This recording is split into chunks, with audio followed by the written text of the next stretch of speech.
Go live. Welcome to the Powerhouse Women Show, Amy. Hi, it's so great to be here, Eliza. I am so excited to have you on the show. We've known each other for a long time, and Yes. we originally crossed paths at our days at American Express. You and I were both there for a while. And then you moved on from there. You went on to become the chief marketing officer, chief innovation officer at places like Citibank, E-Trade, AXA, Reader's Digest. You are now a published author of the Changemakers Playbook and a board member. So I am hoping that we can start with a question. Is this what you had in mind for your career? No, I mean, when I look back to where I started, think about it. When we started in our careers, there was no such thing as a commercial internet. It was just starting to be this idea that people talked about. Certainly, there was no such thing as a chief innovation officer, and certainly, I never imagined that I would rise to be, one of the top 100 or so people at Citigroup globally. I think I took things as they come, but back then, I just loved marketing. I fell in love with the field of marketing in business school when I was at Wharton, and just really wanted to be a great marketer, and things just sort of happened. Yeah. Well, I want to talk about that for a second because we share that as well, that passion and interest in marketing. I know Yeah. why I love it. Why do you love marketing? I love marketing because, first of all, I run headlong into complexity. Probably why I like innovation also. I love thinking about people and trying to understand people better and how can you help them solve their problems. And that's what's at the basis of good marketing. And I think, oddly enough, a lot of it stems from the fact that I studied literature in college. I was a comparative literature major. And when you're studying literature, you're studying the characters and trying to understand what makes them tick. Mm. And I saw that parallel in the field of marketing. It also allows for creativity. Um, there's just a lot going on, but at its core, it's understanding people is what makes Yeah. you a great marketer. Yeah, I agree with you. And that to me was a surprise because I'd always had a little bit of interest in psychology. I don't know, maybe it was my last name that, always had this like kind of running interest in the back of my mind in psychology. But once I started doing marketing, I realized that it takes a lot of psychological like understanding of how human beings behave and why Mhm. human and understanding that behavior that to really be a great marketer. And was that part of your experience too? Is that kind of being able to understand what motivates people and tap into those insights?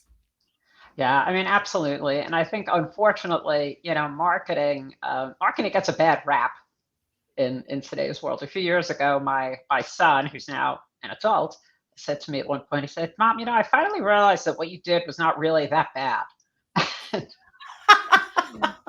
True millennial. I think he saw, marketing, equals, manipulation. And I think there's really bad marketing.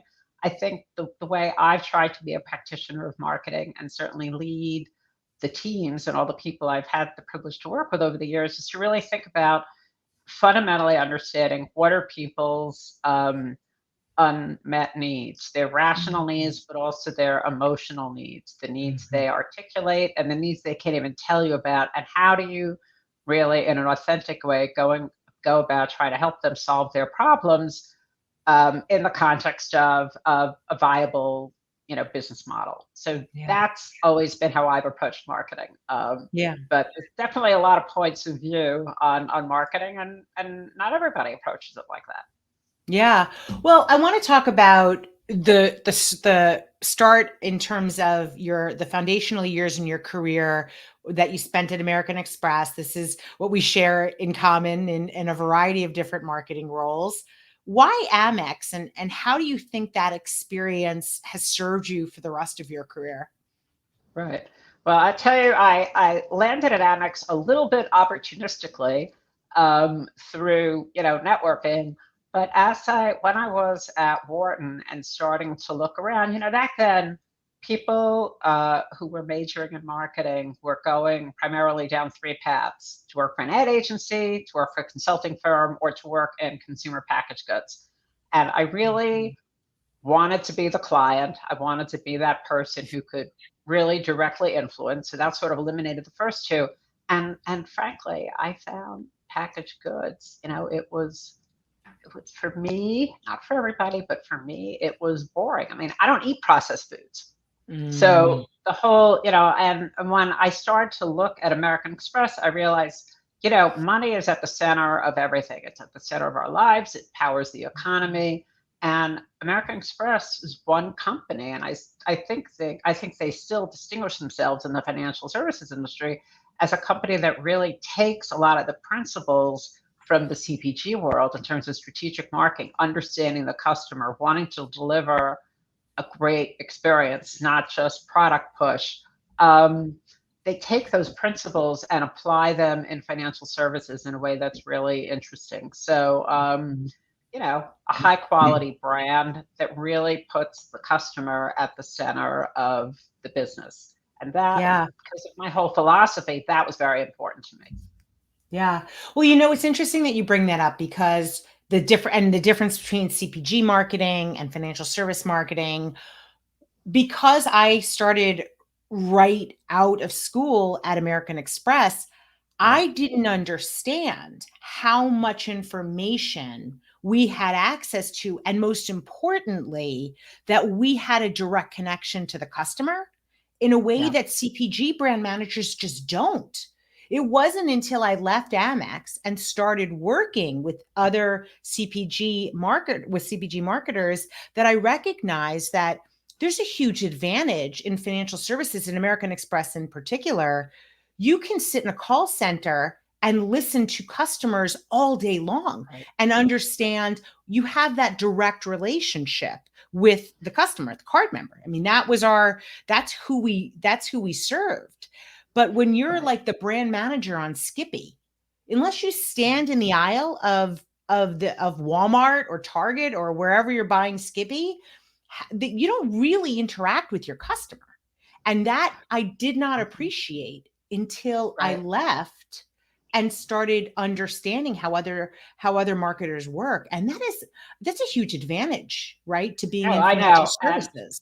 And look, Elisa, one of the great ironies is I think when one of the other things that attracted me about American Express is direct marketing. I Mm, like that. Yeah, I like that ability to cause and effect, to do something and you're able to see the results. That was very appealing to me. But back then, direct marketing, I used to refer to it as it's kind of the underbelly of the marketing industry. The mhm, really classy roles were doing TV advertising, working mhm. for a sexy agency, that was the important stuff. And direct marketing, like that was sort of second class. And then as it turned out, one of the thing that helped me the most when this thing called the internet came along, and all of a sudden companies opportunities were exploding for people who could help businesses lead their digital efforts. Mhm. I was able to basically parlay my background as a direct marketer directly into digital. And really, to this day, even 20 years after when I first, my first digital role at Citi, I still see the fundamentals of digital marketing and digital experience completely grounded in the principles of direct marketing that I learned early in my career at American Express. It's just now hyperspeed, more complexity, more stuff to do, more channels. But the foundation is very much what we did in direct marketing, test and learn, and really digging deep into data analytics to anticipate your customers' next needs. Yes, I love that you're bringing that up because I could not agree with you more. The training in direct marketing is such Mhm. a wonderful groundwork for doing anything in digital. Because if you think about what we spend our time in digital, you're testing different content. Okay, how does this content work versus this content? What gets me better click through rate? What gets me a better response? And that is the old days of that was direct marketing.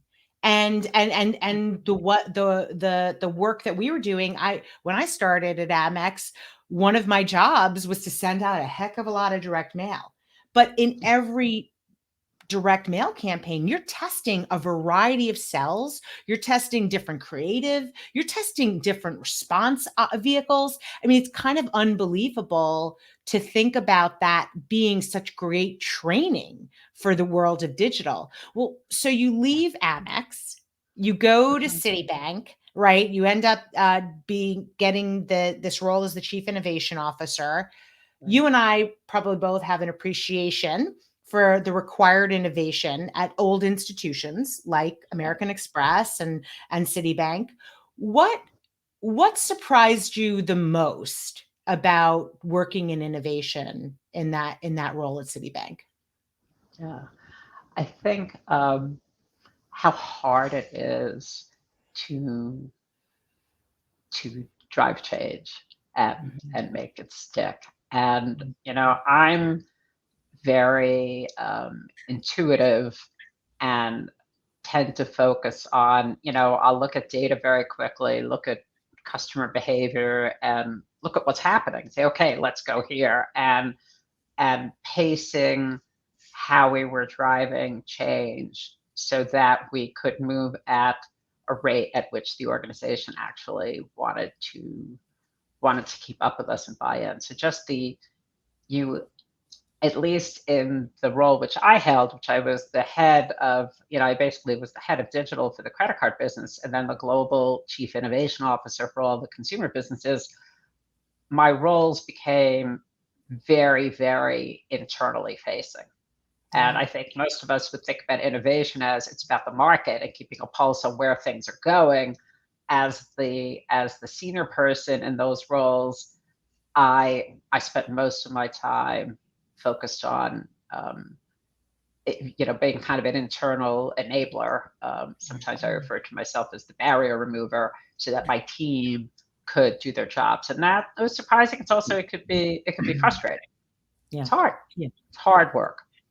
Well, and almost by definition, in the innovation work, you're so ahead of where the business currently is that your people are it's going to be hard for people to see into the future because it's as a marketer your understanding of how where consumer behavior is going is Yeah, so important for innovation. I think about some of the work that I know that the innovation team at Citi was doing under your direction with contactless payments, and it yeah, was ahead of its time. I mean, some of the things that yeah. you were working on were so ahead of its time. Now, even now, Yeah. people are just getting more accustomed to contactless payments, like walking Oh into a yeah. store and not having to stick your credit card into something, just tapping it. You were working on that years ago.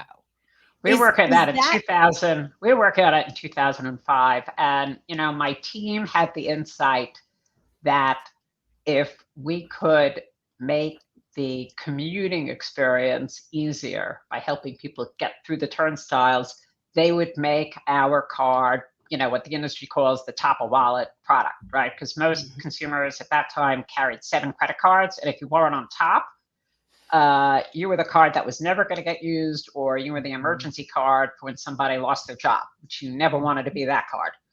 Um, and people in more traditional thinkers thought we were crazy. Like, how could improving the commute help a bank be more successful in its unsecured lending product? And Mhm. in fact, we saw really strong lifts in spend, um, because people, it was true that we had this completely counterintuitive insight relative to how the banking industry works. But if you live in a metro area and you commute, that experience is just the pit for most people. Mhm. And making it better, and had the opportunity to endear people to our brand. And of course, now you see the rollout of contactless payments, even in New York City. the Hmm. largest transit system in the world. And we started there, which was tough. Hmm. But yeah, we were, timing on innovation is tough. You can be too late. Um, the thing about being early, I always love to go back to the example of the iPad. It took Steve Jobs worked on the iPad for 9 or 10 years. And people only think about the miracle moment when it was on the shelf in the store and not all the struggles. And when you're early, I think but you believe in the consumer need, Hmm. the trick is, how do you keep those projects alive on a very slow burn so that you don't lose your market momentum and you're ready to kind of leap forward when the market catches up where you are. And I think a lot of businesses don't have the patience to do that. They're working on these annual budget cycles with quarterly earnings, and that approach, that management approach doesn't align well with what is really required Hmm. to get in the game with really potentially disruptive innovations. Yeah. Well, so it requires an insight into what the future could be.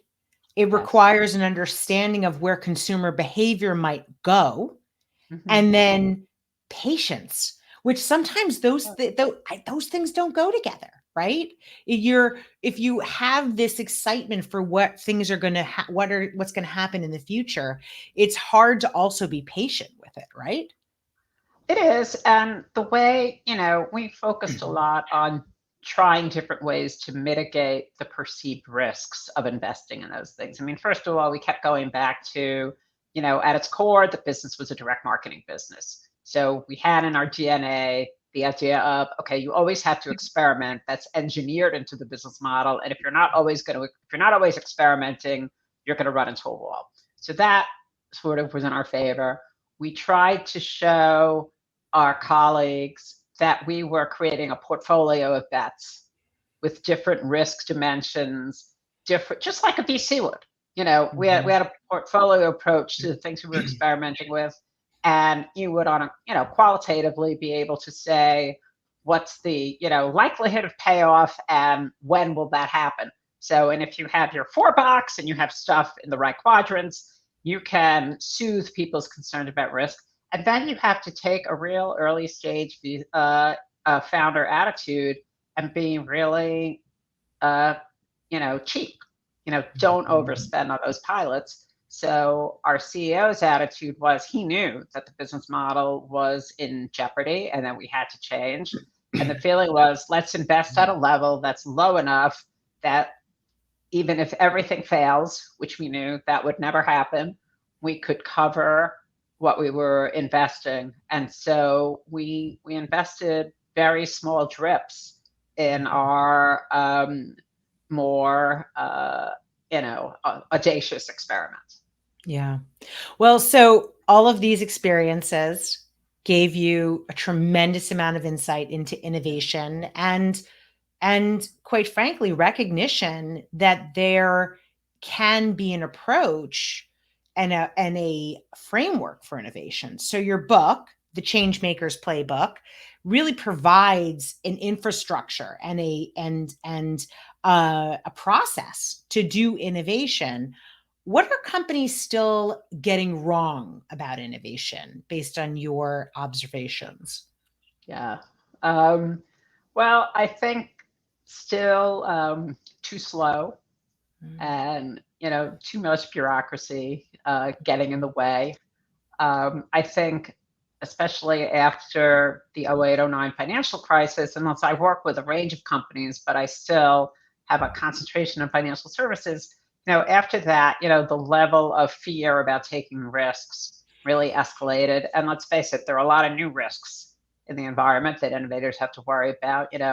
Cybersecurity, data privacy, just to name a couple, really important for the financial services industry to take seriously, but still too slow and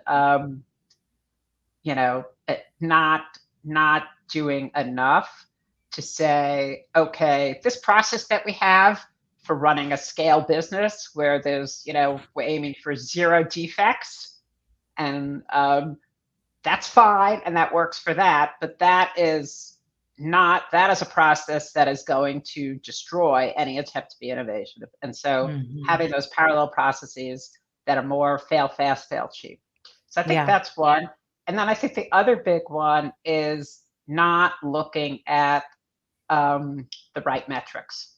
Mhm. So when you impose the metrics of a mature business on an emerging idea, you're going to kill it. So if you're looking Mhm. at something that you're, in year one of experimenting with someone and your CFO says, well, what's the ROI?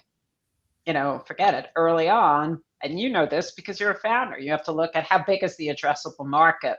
What am I seeing Mhm. in experiments in terms of who the profile of customers I'm attracting and how much they're buying, and are they interested in a repeat purchase? And so your early stage metrics have to really be different. You can't use the metrics that you use for a mature business. And you also have to break the way you measure out of the annual budgeting process, because innovation does not happen on a calendar year.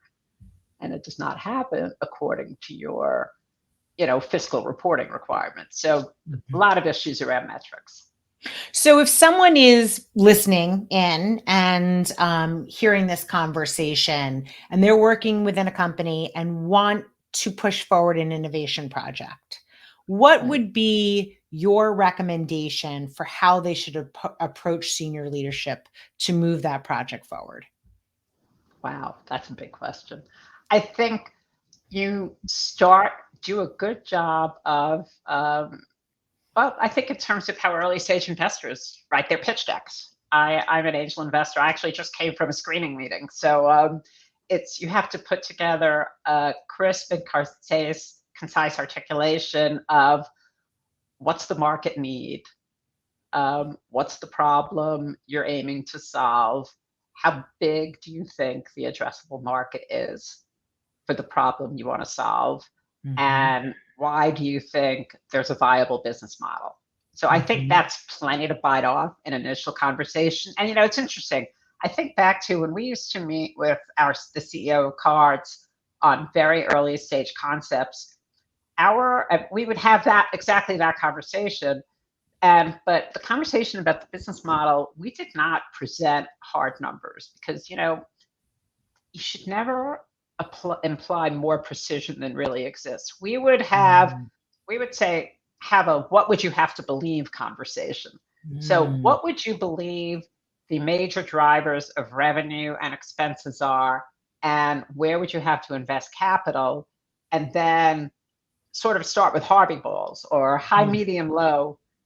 So just have a very qualitative conversation about how you think the business model might shape up. And the thing is, if you try to have that conversation early and involve your CFO, involve your CEO, involve P&L managers around the business, you get their input and you're going to them with something that's obviously preliminary and unbaked, they'll be more likely to give you input and engage in a conversation. You Mm. present them with something that's too polished and too finished, it's like, whoa, you're Mm. competition for my resources that have to go Mm. someplace else. So I think Mm. that that's the way to approach the initial conversation, Mhm. and feel people out, but think through those 3 or 4 questions. They're really the critical ones to start with.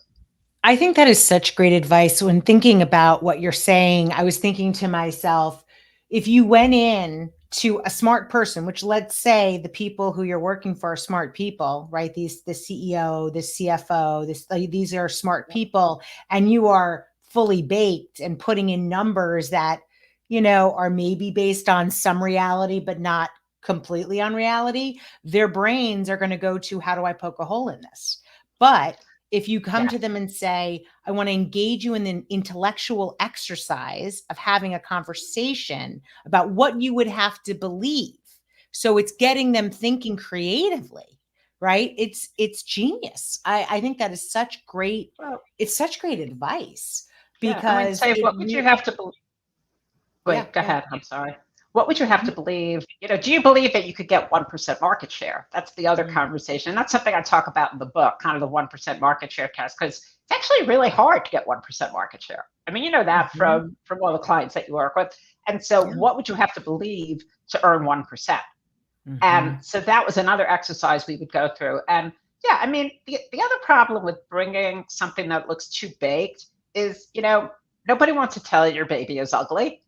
And if you bring people something that's too finished, you won't, right? You'll either get the bristling and tension, like, Mhm. whoa, you're trying to do this without me, or you get like, oh, I can't, I don't want to hurt your feelings. Mhm. So bringing Mhm. something really raw, kind of a prototype of Mhm. what you're thinking is going to be much more engaging, and that engagement is what will build buy-in. And you'll find out things that you wouldn't have found out just staying back with your team. Yeah. So, inherent in some of the things we've been talking about and working in roles of innovation, uh, it is the reality, and in anybody's career, but also, of course, working in innovation, some things are not going to work as you expect, right? We have setbacks, we have failures. What do you advise, or how do you think about setbacks and failures, as they've come up in over the course of your career and things you've worked on? Yeah, that's a great question. Well, I remember when I was a teenager, and I grew up the middle of five children, and I really think that helped me develop a somewhat thicker skin. But I also remember my mom always said, Amy doesn't let grass grow under her feet. So I think that I have um, been resilient and been able, when I'm in my toughest moments, able to get to the other side. Um, Mhm, and I've had tough personal and professional circumstances. As you mhm, know, I lost my brother on September 11th. I was laid off mhm, twice at the start of the financial crisis. Um, I've had to face, a little bit the reality of ageism as I've mhm, pursued this mhm, this moment in my career. And I think what helped me was going back to what has really brought me joy in my work, and what do I really have passion for, and what do I love doing, and how mm, can I do what I do, which is really, integrate my expertise in marketing, in digital, in the disciplines of innovation in a way that helps catalyze change and help mm, businesses, find a path forward. That there are many ways to do that besides in a traditional corporate role. And that's when I said, oh, I could do this as an outsider coming in. I could do this as mhm, an angel investor, coaching mhm, founders, as an advisory mhm. board member, and actually in those kinds of roles have a lot more degrees of freedom and other benefits. So Yeah, it's positioning exercise, yeah, but being willing to go back and do that. Also, when you've had tough personal circumstances, you start to realize that a lot of the stuff that we find aggravating in the work world is really not that important. yeah. Well, So perspective. Yeah, yeah, perspective. And it's interesting when you were talking, I was thinking to myself that there is no question that that everyone deals with some sort of setback, failure, whatever it is in their careers. But I love what you said about what your mom said about you, and what that means. I think what you can interpret that to mean is like a grit. How do you just kind of move forward? Because things are inevitably going to go wrong. That is just life. things never go according to plan, and Mm, I'm a good plan B person. mhm. So I'm always thinking about, okay, what's my alternative course of action Yeah. going to be? But Yeah. it's really important. I think what's helped me is developing a strong belief in the value of what I know and what I can bring. And that, so you say, okay, I'm in control. I'm not depending on anybody else. I can go and do these things. Mm, So you have to come to terms with who you are and yeah. know what you're passionate about. I think that, and when you have that, then Mm, then you say, okay, well, where else can I realize my passion? yeah. Well, and passion defies age too, right? When somebody is Yes. passionate about something, it doesn't like that is it's contagious. So Amy, Radin, thank you so much for spending this time with us today and sharing your insights. You have you have done such amazing things in your career, and there's so much for people to learn from what you've done. Thank you. I hope everyone also goes and checks out Amy's book, The Changemakers Playbook. I have a little shout out in that book, so thank you so much for including me there, and thank you for the work you're doing. Yeah, thanks for having me on the program. It's been great. It's been great talking to you, and hopefully many more conversations together. Absolutely.